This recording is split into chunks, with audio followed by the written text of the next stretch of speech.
Picture this: St. Louis, 1904, a back room behind a laundry, the air thick with the smell of lye and scorched cotton. A woman in her mid-30s stands at a cracked mirror by lamplight, and she is doing something strange. She is pulling the kerchief off her head. She almost never does this, not in front of anyone, because under that kerchief, her hair has been falling out in patches for years, leaving bald, tender spots across a scalp she spent half her life hiding. Scalp infections, brutal homemade lye soaps, stress, malnutrition, the punishing labor of washing other people's clothes 14 hours a day. It's all conspired against her body. And tonight she stares at the damage in the glass, and instead of shame, something else moves across her face: calculation, because she has just realized the thing that will make her one of the wealthiest self-made women in America was never the thing in her hands. It was the look on her own face in that mirror. Her name, at this moment, is still Sarah Breedlove. Within a few years, the world will know her as Madam C.J. Walker, and the world will get her wrong. It will remember a tin of hair grower, a folk legend first,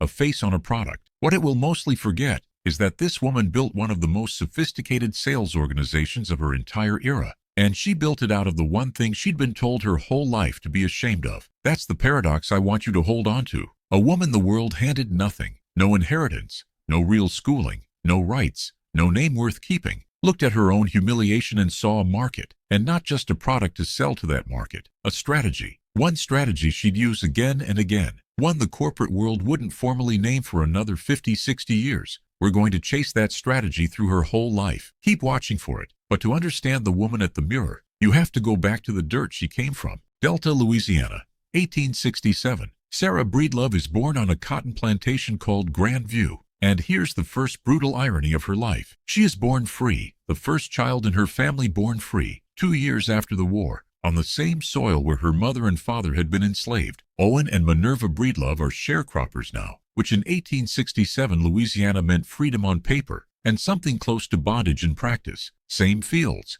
same back-breaking cotton, different name for the chain, and then the floor drops out. By the time Sarah is 7, both her parents are dead, likely the yellow fever epidemic tearing through the Delta. 7 years old, an orphan picking cotton to survive, shuttled to her older sister Louvenia, and a brother-in-law who, by every account that survives, was cruel. So at 14, Sarah marries a man named Moses McWilliams, and let's be honest about what that marriage was. It wasn't romance. It was escape. It was a roof and a door between her and the household she was desperate to leave. She has a daughter, Lelia, when she's 17, and then at 20, the floor drops out a second time. Moses dies. The records are thin, an accident maybe. The stories blur, but the result is sharp and clear. A 20-year-old widow with a 2-year-old child, and nothing. No money, no education, no plan. So she runs north, the way thousands did, up the Mississippi to St. Louis, where her brothers were working as barbers. And for the next 18 years, and I want you to feel the weight of that number, 18 years, Sarah Breedlove washes laundry, $1.50 a day, bent over a tub, hands in scalding water, knuckles cracked and bleeding. She joins the African Methodist Episcopal Church, sings in the choir, scrapes together enough to send Lelia to school, because if there's one decision that defines her even in poverty, it's this: she will not let her daughter inherit the washtub. And here's where the washtub stops being a job and becomes the first great symbol of this story. The washtub is the point of no return. It's the lowest place. It's where the world told her she belonged and where it expected her to stay. Every laundress around her saw the same tub. Sarah saw something else, because while she was scrubbing, her own hair was falling out, and she started paying attention, not just to her own scalp, but to every woman's head in that church choir. Tight scarves, patchy edges, breakage, shame, worn quietly by half the women she knew. Most people, when they're suffering, just suffer. Sarah Breedlove looked at her suffering and recognized a pattern. She was, without any of the vocabulary for it,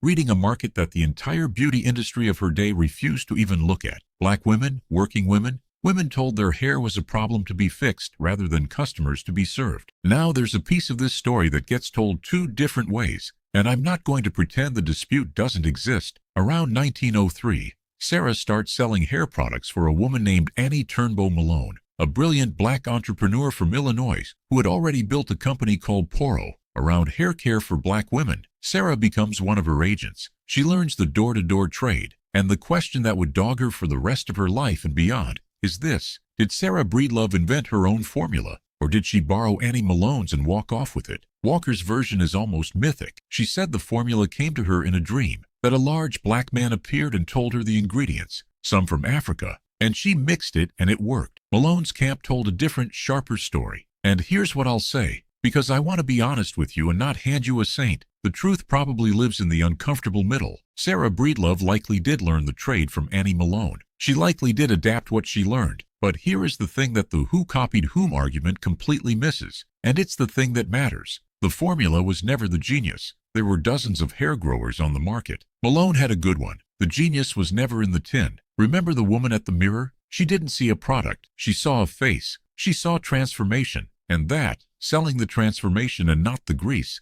is the strategy ahead of its time. And we're only just meeting it. So in 1905, Sarah does something that looks reckless. She takes $1.50 in savings and moves to Denver, Colorado, to build her own thing. She's pushing 40. She has almost nothing. And in Denver, she meets a newspaper ad man named Charles Joseph Walker. And she marries him. And she takes his name. And watch closely what she does with it. She doesn't become Mrs. Walker. She becomes Madam C.J. Walker. Madam, a word borrowed straight from the white French beauty houses of the era. A word that, on a black laundress from the Louisiana Delta, was almost an act of defiance. She is, very deliberately, building a name, not inheriting one. She never had one worth inheriting. Building one, the way you'd build a house. Sarah Breedlove was given to her. Madam C.J. Walker she made on purpose. The reinvention of the name is the whole philosophy of her life in miniature. Identity isn't something you're handed. It's something you construct. Charles knew advertising, and at first he was useful. He helped her with newspaper ads,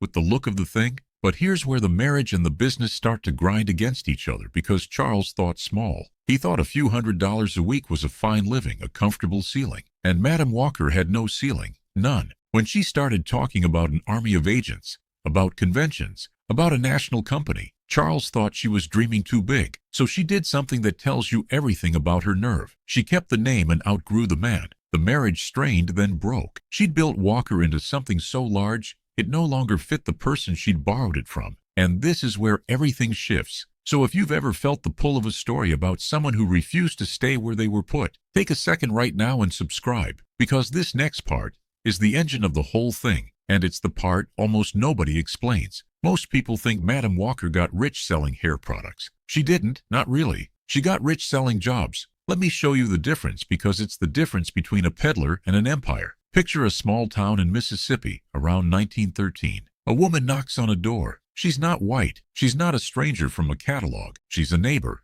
dressed beautifully, carrying a small black case. She's a Walker agent. She sits at the kitchen table, and she doesn't open with a sales pitch about ingredients. She opens with her own story. I used to look like you feel, and here's what changed. Then she opens her order book, and the woman across the table, a sharecropper's wife who has never in her life earned money of her own, who has never been paid for anything, whose labor has always belonged to someone else. That woman sees something in the order book she has never seen anywhere. A path, a way to earn, for the first time, possibly, more than her own husband. Do you see what Walker actually built? She didn't hire saleswomen. She manufactured independence and sold it wholesale. She took the women the entire economy ignored, poor, black, rural, shut out of every other ladder, and she handed them the one thing nobody else would, a way up that didn't ask permission. She trained them. She gave them a method, a uniform, a dignity. The famous Walker system wasn't just a hair regimen. It was a business in a box. And she structured it so that agents recruited and trained other agents, building tier on tier of women earning beneath and beside each other. Stop and sit with that, because the corporate world has a name for this model now. And they didn't formalize it until the middle of the century, decades after Walker's death. She was running a multi-level direct sales organization before the vocabulary existed. She didn't read it in a book. There was no book. She built it from the church choir up, from her own intuition about how transformation travels, person to person, story to story, kitchen table to kitchen table. That's the strategy ahead of its time, fully visible now. She never sold a product to a customer. She sold a movement to a member. The tin in the agent's case, the famous wonderful hair grower, was just the small object carrying a very large promise. The promise was dignity. And dignity, it turns out, scales like nothing else on earth. By 1917, Madam Walker held a convention in Philadelphia. And I want you to picture this room, because it breaks the frame of everything you think you know about 1917 America. Hundreds of black women, saleswomen, businesswomen, gathered in one hall,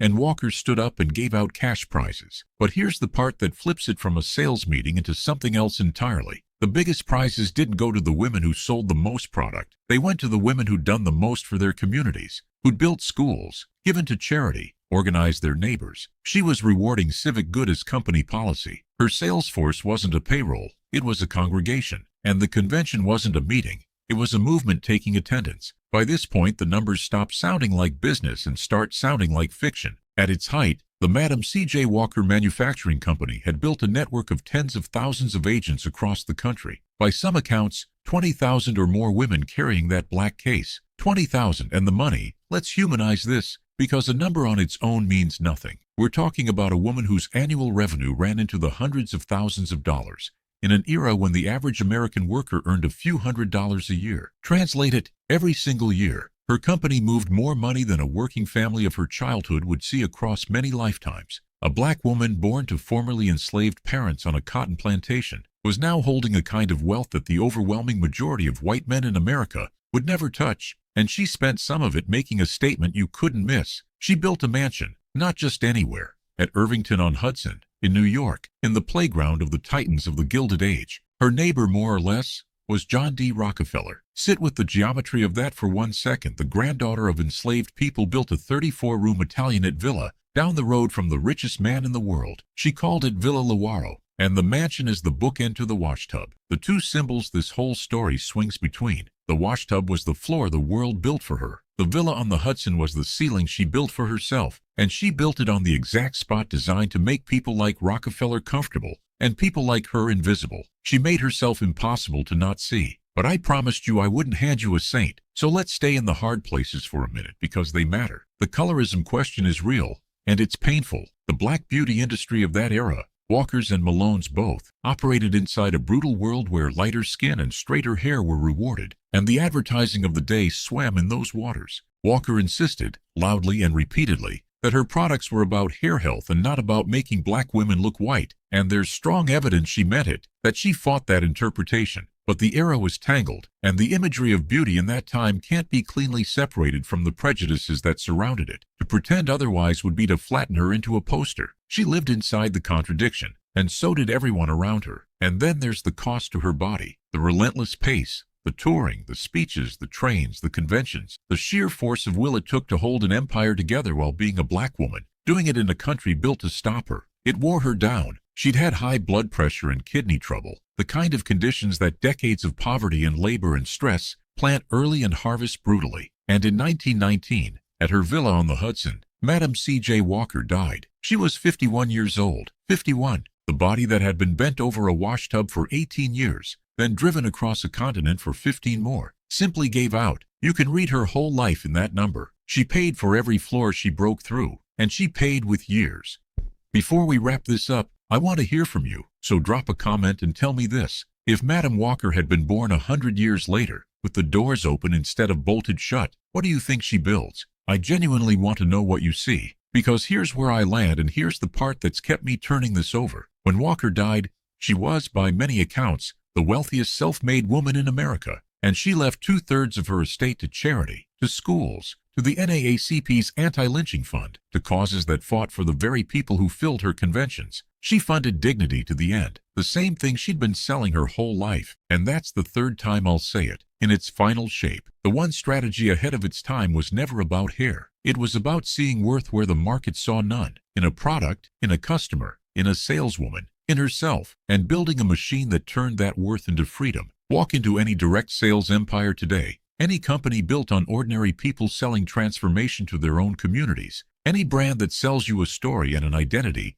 instead of an object, and you are looking at her blueprint. They copied her. Most of them don't even know it's her they're copying. So here's the question I can't shake, and I'll leave it with you. The woman on the tin that your grandmother might have known. We remembered her face and forgot her mind. We kept the picture and lost the genius. So what does it mean that more than a century after a laundress in St. Louis pulled the kerchief off her head and saw a market in the mirror, we're still, every single day, running her plays without remembering her name?